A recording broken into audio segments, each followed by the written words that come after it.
Hello दोस्तों, नमस्कार। आप सभी का स्वागत है आपके अपने YouTube channel current affairs magic में। और आज हम बात करने वाले हैं 19 जुलाई के करंट अफेयर्स की। हमारा पहला क्वेश्चन है कि विश्व की सबसे सस्ती कोविड-19 डायग्नोस्टिक किट कोरोश्योर किस संस्थान ने विकसित की है? तो यह की है आईआईटी दिल्ली के द्वारा, यानी जो दिल्ली की भारतीय प्रौद्योगिकी संस्थान है उसके द्वारा यह जो कोविड-19 की सबसे सस्ती किट है, डायग्नोस्टिक किट, इसे इन्होंने विकसित किया है। और जो इसका लॉन्च है, ये लॉन्च किया है हमारे केंद्रीय मानव संसाधन विकास मंत्री रमेश पोखरियाल निशंक के द्वारा ये लॉन्च की गई है।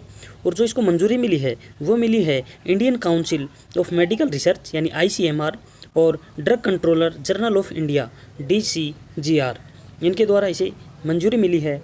अब बात करें कि इसकी निर्माण कहाँ हुआ, तो यह दिल्ली NCR के अंदर न्यूटेक मेडिकल डिवाइसेज के अंदर इसका आविष्कार यानी निर्माण हुआ है।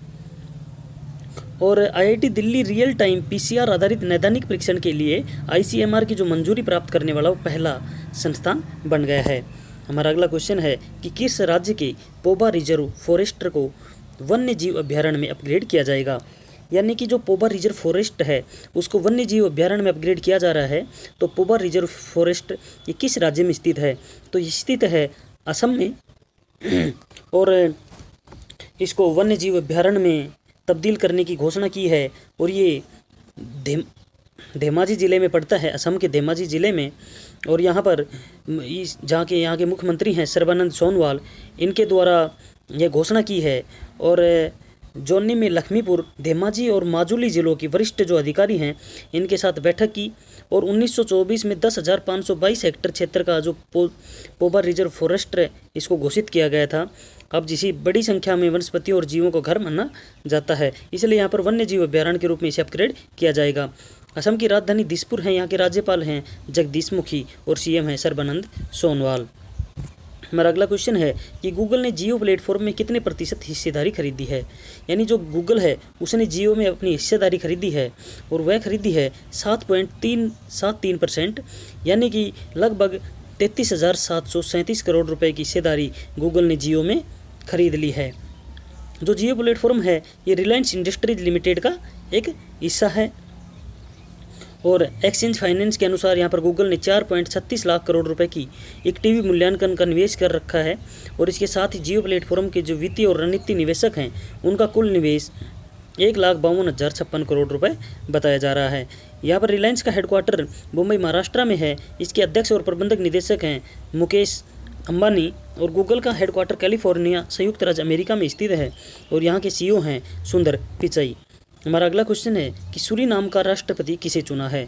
तो जो सूरीनाम है ये दक्षिण अमेरिकी देश का एक हिस्सा है। सूरीनाम कहाँ का है? दक्षिणी अमेरिकी देश का एक हिस्सा है सूरीनाम। और यहाँ के जो राष्ट्रपति चुने गए हैं वो चंद्रिका प्रसाद चुने गए हैं। और जो चंद्रिका प्रसाद हैं ये भारतीय मूल हैं, यानी भारतीय मूल हैं।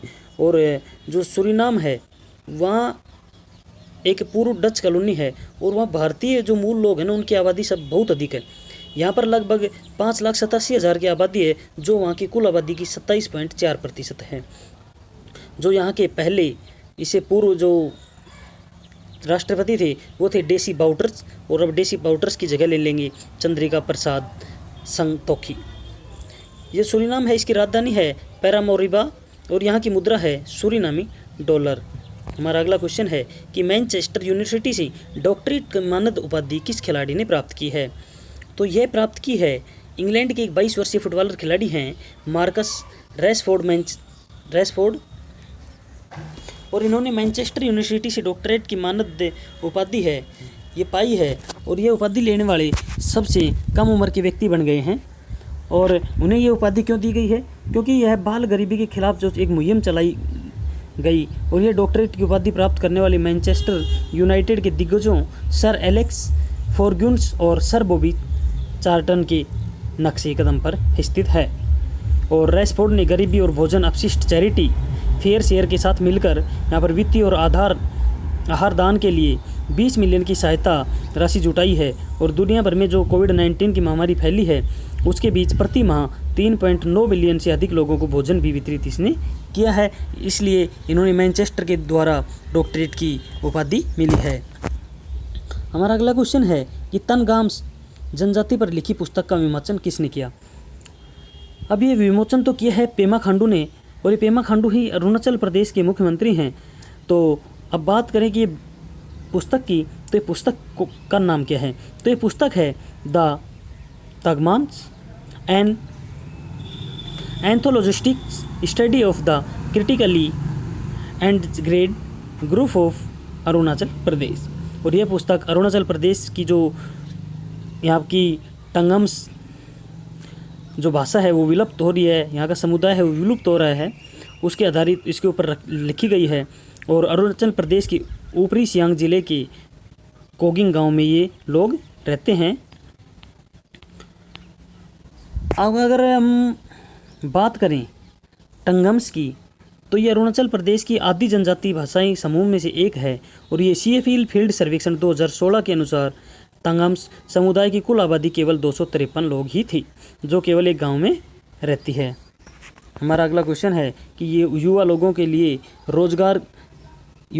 रोजगार के लिए SAP इंडिया के साथ साझेदारी किसने की है? तो यह साझेदारी की है यूनिसेफ इंडिया ने। और यूनिसेफ इंडिया ने देश और दुनिया के जो युवा हैं उनको कैरियर बनाने के लिए, उनके कैरियर का परामर्श देने के लिए SAP इंडिया के साथ इन्होंने साझेदारी की है।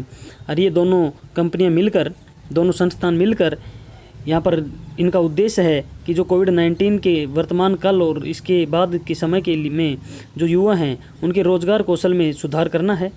और इस पहल के तहत यूनिसेफ ने भारत के बेरोजगार युवाओं को डिजिटल शिक्षा के साथ साथ व्यावसायिक कौशल प्रदान करने के लिए युवा यानी जनरेशन अनलिमिटेड के साथ सहयोग भी किया है।